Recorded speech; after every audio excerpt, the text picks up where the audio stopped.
Orang yang ngamalkan sunnah lebih mulia daripada zaman dahulu. Di zaman dahulu orang mengamalkan sunnah dapat pahala mengamalkan sunnah.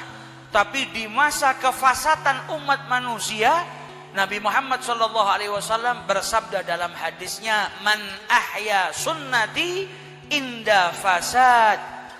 Sebarang siapa yang mengamalkan sunnahnya ketika zaman dipenuhi manusia-manusia yang sudah fasad, rusak, porak-poranda, maka dalam sebuah riwayat dikatakan falahu ajrun syahid, maka baginya pahala orang yang mati syahid. Riwayat yang lain mengatakan falahu ajru mi'ata syahid, baginya pahala 100 orang yang mati dalam keadaan syahid di jalan Allah. Dan yang paling istimewa riwayatnya Imam Al-Tirmidzi dalam sunannya, "Man ahya sunnati faqad ahyani." Al-Imam At-Tirmidzi meriwayatkan barang siapa yang menghidupkan sunnahku, kata Rasulullah, maka sesungguhnya dia menghidupkan aku. Siapa yang mengamalkan sunnahnya Nabi berarti dia menghidupkan Rasulullah SAW. Hidup bukan secara jasmani tapi secara ruhan. Orang yang mengamalkan sunnahnya Nabi di rumah berarti menghidupkan Rasulullah dalam rumahnya. Orang yang mengamalkan sunnahnya Nabi di kampungnya berarti menghidupkan Rasulullah di tengah-tengah kampungnya. Orang yang mengamalkan sunnahnya Nabi di kantornya berarti menghidupkan Nabi di kantornya. Orang yang menghidupkan sunnah Nabi di pondok pesantren berarti dia menghidupkan Nabi di tengah-tengah pondok pesantren. Dan manfaatnya apa? Dalam Al-Quran Allah subhanahu wa ta'ala berfirman, "Wa ma kana Allahu liyu'adzibahum wa anta fihim." Dan Allah subhanahu wa ta'ala tidak mungkin menurunkan musibah, tidak mungkin mengazab sekelompok kaum sedangkan engkau ada di tengah-tengah mereka ya Rasulullah. Janjinya Allah, kalau Nabi ada di tengah-tengah mereka, tidak akan ada bencana yang turun. Para ulama mengatakan ayat ini tidak harus dengan wujudnya Nabi Muhammad di zaman terdahulu. Tapi sebagian mufassirin al-arifu billah, orang-orang yang arif billah, mereka mengatakan bahkan secara maknawi pun ketika seseorang menghidupkan Rasulullah di hatinya, di rumahnya, di tempat manapun dia berada, maka Allah juga tidak akan menurunkan siksanya atau azabnya selagi Nabi Muhammad SAW ada di tengah-tengah mereka. Dan alhamdulillah di mana namanya pondok pesantren, di situ menghidupkan sunnahnya Nabi. Kalau menghidupkan sunnahnya Nabi, dalam hadis dikatakan faqad ahyani, maka sesungguhnya dia menghidupkanku, kata Rasulullah SAW.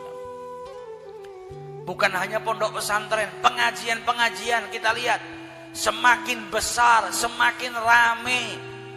Dan di setiap acara pengajian di situ diajak kita bersama-sama berzikir mengingat Allah, bersolawat kepada Rasulullah. Rutinan yang ada di pondok pesantren ini kita diajak yang belum sempat ngaji di masa mudanya, yang terlalu banyak buang waktu di masa mudanya, sehingga belum kenal dengan Nabi Muhammad SAW. Maka di pondok pesantren, di pengajian-pengajian seperti rutinan yang ada di sini, kita diajak bersama-sama untuk lebih kenal dengan Nabi, untuk lebih cinta dengan Nabi Muhammad. Karena zaman yang fasik ini, kalau kita nggak pegangan kuat dengan Nabi besar Muhammad, binasa kita, ke bawah arus. Yang bisa nyelamatin kita di zaman ini sampai nanti yaumil qiyamah, orang yang benar-benar pegangan kuat dengan Nabi besar Muhammad SAW. Diajak kita setiap majelis ada maulidnya, setiap majelis dibacakan sejarah hidup Nabi Muhammad SAW. Di majelisnya, setelah majelis dibawakan tentang ajaran, kisah, akhlak, hadis, untian mutiara yang disampaikan melalui Nabi besar Muhammad SAW. Jadi kita ini diajak, disibukkan untuk sibuk dengan Nabi Muhammad SAW. Dan ini yang bisa menyelamatkan kita. Kan manusia kita ini nggak ada yang bisa sholawat. Karena kalau kita ngucap sholawat, yang kita ucapkan apa? Allahumma sholli ala. Tawasul dulu ke Allah. Ya Allah, limpahkan sholawat kepada, bukan kita yang sholawat, tapi kita minta ke Allah supaya Allah bersolawat kepada Nabi besar Muhammad Sallallahu Alaihi Wasallam. Di sini menunjukkan besarnya derajat sholawat sampai kita nggak bisa ngelakuinnya. Kita minta ke Allah terlebih dahulu supaya Allah bersolawat kepada Nabi besar Muhammad Sallallahu Alaihi Wasallam. Dan ini amalan yang mulia, karena Allah merintahkan kita sholat, Allah nggak sholat, nggak butuh Allah dengan amal. Allah maha kaya. Allah merintahkan manusia puasa, dia nggak puasa. Allah merintahkan kita mengeluarkan zakat, Allah nggak mengeluarkan zakat. Semua amal yang diperintahkan tidak dilakukan oleh Allah. Hanya satu amal, apa? Sholawat. Sebelum Allah merintahkan orang-orang yang beriman untuk bersolawat, sudah dimulai terlebih dahulu sama Allah. Innallaha wa malaikatahu yusalluna 'alan nabi. Kemudian perintahnya kita orang-orang yang beriman bukan perintah sholawat saja, tapi dua. Ya ayyuhalladzina amanu sallu alaihi wasallimu. Perintahnya sholawat dan mengucap salam. Kalau nggak bisa dipisah-pisah, minimal digabung Allahumma sholli wasallim atau sallallahu alaihi wasallam. Bahkan para ulama zaman dahulu itu punya wirid rutinitas sholawat sendiri, salam sendiri. Karena sholawat punya keutamaan, salam punya keutamaan. Orang yang baca sholawat, doanya bisa diijabahi. Setiap doa itu gantung di langitnya Allah sampai orang tersebut bersolawat kepada Nabi Muhammad. Ketika sholawat diucapkan, doanya naik. Tidak ada yang bisa menahan doanya sampai kepada Allah Subhanahu wa ta'ala. Orang yang baca sholawat dapat rahmatnya Allah, 1 dibalas 10. Sedangkan dengan 1 rahmatnya Allah, kita bisa masuk ke dalam surganya Allah Subhanahu wa ta'ala. Orang yang sholawat, fadilahnya banyak. Jadikan malaikat istighfar, jadikan malaikat nanti nuntun kita melewati siratal mustaqim, memberikan hajat yang kita butuhkan. Ribuan manfaatnya sholawat, daripada hadisnya Nabi maupun athar yang diriwayatkan oleh para ulama, sehingga dikatakan kalau andai saja keutamaan sholawat itu ditulis tintanya dari air laut, kemudian tempat buat nulis atau kertasnya dedaunan yang ada di seluruh penjuru dunia, masih kurang untuk mencatat keutamaannya sholawat kepada Rasulullah SAW. Itu sholawat. Kemudian perintah kedua apa? Salam. Makanya orang yang sering hadir maulid pasti sering ucap salam kepada Rasulullah. Assalamu alaika Zainal Anbiya Assalamu alaik. Kalau tidak di fasal terakhir ketika disebutkan, maka kita bersama-sama baca salam. Assalamu alaika ayyuhan nabi wa rahmatullahi wa barakatuh. Assalamu alaika ayyuhan nabi wa rahmatullahi wa barakatuh. Kalau enggak hadir maulid di rumah sendiri, minimal di sholat, ketika baca at-tahiyat, assalamu alaika ayyuhan nabi wa rahmatullahi wa barakatuh. Apa manfaatnya salam? Zaman kita sekarang ini sangat dibutuhkan kita banyak-banyak mengucapkan salam kepada Rasulullah, karena manfaatnya yang luar biasa. Khususnya zaman saat ini, zaman dimana kita butuh pertolongan, butuh perlindungan dari Allah melalui daripada salam kita kepada Rasulullah Sallallahu Alaihi Wasallam. Nabi bersabda dalam hadisnya, janji, ma min ahadin yusallim alayya, tidak satupun dari manusia mengucapkan salam kepadaku illa raddallahu ruhi, terkecuali ruhku dikembalikan oleh Allah untuk menjawab salamnya. Makanya kalau kita mengucap salam sama Nabi itu bukan assalamu alaihi, tapi dhamirnya mukhatib, assalamu alaika.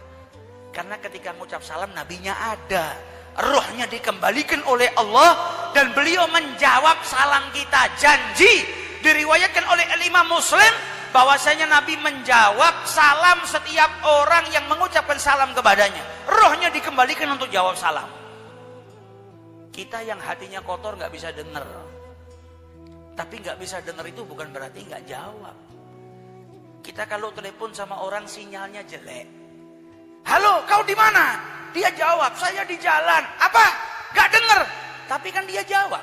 Kita nggak dengar karena apa? Koneksinya lemah. Sinyalnya apa? Edge. Sekarang sudah 4G, sudah mau masuk ke apa? 5G. Ini sinyal kita aja di bawah gunung, lemah, gak denger. Suaranya kelebek, kresek, gak kedengeran. Itu hubungan kita dengan Nabi Muhammad. Kalau sinyal kita dengan Nabi Muhammad 4G, ya ada koneksi yang kuat. Assalamualaikum, seperti Al-Imam Ali bin Alwi Khalid Gasang disaksikan oleh ulama-ulama, bukan hanya di Hadramaut, bahkan orang dari Mesir datang, orang dari Syam datang untuk sholat di masjidnya di kota Qasam untuk mendengar jawaban salam dari sang Nabi yang didengar satu masjid. Setiap sholat assalamualaikum ayyuhan nabiyyu dijawab sama Nabi dengar. Ini bukan khurafat. Zaman mencatat kisah tersebut. Saksi juga banyak. Hubungannya dengan Nabi, koneksinya kuat. Hatinya 24 jam connect dengan Nabi. 4G, kenceng hubungannya dengan Nabi Muhammad. Tapi kalau nggak kenceng, ya seperti kita telepon orang, dijawab, tapi kita nggak dengar. Karena lemah hubungan kita dengan Rasulullah Shallallahu Alaihi Wasallam. Para ulama zaman dahulu sampai punya wirid, nggak lewat sehari kecuali baca salam kepada Nabi 1000 kali. Assalamualaikum ayyuhan nabi wa rahmatullahi wa barakatuh. Assalamualaikum ayyuhan nabi wa rahmatullahi wa barakatuh. Manfaatnya apa? Karena Nabi jawab salamnya. Dan Nabi ngajarkan kepada kita, ibda'us salam, ifsa'us salam, ngucap salam itu hukumnya sunnah. Tapi jawab salam hukumnya wajib. Gak mungkin yang mengajarkan perkara ini malah tidak mengamalkan, gak mungkin. Nabi mengajarkan kepada kita, kalau engkau mendapatkan salam minimal jawab yang sepadan. Kalau bisa lebih baik. Kalau bisa lebih, maka itu lebih baik. Ada yang ucap assalamualaikum, minimal balas waalaikumsalam. Kalau bisa, fahayyu bi ahsani minha. Lebih sempurna waalaikumsalam warahmatullahi wabarakatuh. Ini yang ngajarkan pasti ngamalkan. Kita ngucap salam sama Nabi, assalamualaikum ayyuhan nabi wa rahmatullahi wa barakatuh. Dijawab sama Nabi, waalaikumsalam wa rahmatullahi wa barakatuh. Dan salamnya Nabi ini doa. Doa yang keluar dari lisan orang yang doanya nggak pernah ditolak sama Allah. Bayangkan sampean ketika duduk di rumah punya masalah. Ucap salam sama Nabi. Assalamualaikum ayyuhan nabi wa rahmatullahi wa barakatuh. Dijawab sama Nabi, waalaikumsalam warahmatullahi wabarakatuh. Ini keluar dari lisannya Nabi. Semoga Allah menyelamatkanmu, semoga Allah merahmatimu, semoga Allah memberkahi kehidupanmu. Ini bukan doanya wali, bukan doanya orang tua. Lebih mustajab dari orang tua, lebih daripada wali. Siapa? Lisan yang paling suci di muka bumi ini, yaitu lisannya Nabi Muhammad SAW. Bayangkan kita ngucap salam dibalas sama Nabi doa waalaikumsalam. Orang yang dapat salamnya Nabi, semoga engkau diberikan keselamatan oleh Allah, maka insya Allah kita selamat dunia sampai akhirat. Orang yang dapat salamnya Nabi warahmatullah, semoga engkau dirahmati oleh Allah, maka insya Allah kita disayangi Allah di dunia sampai di akhirat. Wabarakatuh, siapa yang didoakan oleh Nabi dapat berkah dari Allah, maka insya Allah rumah tangganya berkah, anaknya berkah, kerjanya berkah, semua usahanya berkah, berkat doanya Nabi Muhammad SAW. Sampai orang Madinah itu dulu kalau Nabi Muhammad pergi ke rumah, Nabi itu ngajarin kita banyak ilmu, praktekan. Nabi itu kalau ke rumahnya orang, ngetok pintu rumahnya orang, ngucap salam 3 kali. Kalau nggak dijawab, nggak ada yang bukakan, ditinggal. Bisa jadi orangnya sedang istirahat atau nggak mau nemuin. Dzuk, perasaan, cita rasanya Nabi itu tinggi. Nggak kayak kita. Assalamualaikum, Beb, soleh. Nggak dibukain 17 kali. Beb. Kita diajarkan sama Nabi 3 kali. Engkau mengetuk pintu rumahnya orang, nggak dibukain berarti orang itu punya hajat atau sedang nggak ingin bertemu dengan tamu, tinggal. Itu Nabi Muhammad. Sama juga kalau kita nelpon orang sekali, 2 kali, 3 kali berarti dia sedang sibuk. Jangan terus ditelepon miss call sampai 70 kali, 80 kali. Ini yang diajarkan sama Nabi. Nabi itu dulu kalau ke rumahnya orang Madinah sampai orang Ansor itu sengaja jawab salamnya Nabi pelan biar Nabi nggak dengar. Jadi sampai depan pintu Nabi, assalamualaikum warahmatullahi wabarakatuh. Kalau mereka jawab dengan suara yang keras, salamnya Nabi cuma sekali. Lawang sudah dijawab. Tapi mereka jawabnya pelan. Waalaikumsalam warahmatullahi wabarakatuh. Nabi ngulang lagi salamnya. Jawab pelan lagi. 3 kali sama Nabi. Diucapin salam, nggak dibukain, Nabi keluar. Baru mereka buka, ya Rasulullah, ya Rasulullah. Kata Nabi, saya yang ucap salam kok kalian nggak jawab. Sampai 3 kali. Kata mereka apa? Kami jawab ya Rasulullah, tapi kami rendahkan suara kami. Sehingga engkau tidak dengar. Dan engkau mengulang-ulang salammu agar rumah kami semakin berkah. Semakin dirahmati oleh Allah. Semakin diselamatkan oleh Allah berkat salam yang keluar dari lisanmu. Nah, ini orang Madinah. Orang Madinah luar biasa. Nah, kita nggak hidup di zamannya Nabi bukan berarti Nabi nggak jawab salam kita. Maka dari itu di zaman seperti ini kita butuh anak-anak kita selamat. Anak-anak kita perintahkan. 1 hari minimal pagi baca 10, malam baca 10 salam kepada Nabi. Kita punya istri, kadang kita bingung keluar nih kumpul sama siapa, ajarannya gimana, nanti dapat pengaruh-pengaruh yang baru. Perintahkan istri kita baca salam kepada Rasulullah. Diri kita, rumah kita, kerjaan kita, semua ketakutan yang ada hilangkan dengan mengucap salam kepada Rasul sallallahu alaihi wasallam. Karena dibalas salam kita dengan apa? Doa dari Nabi, diselamatkan.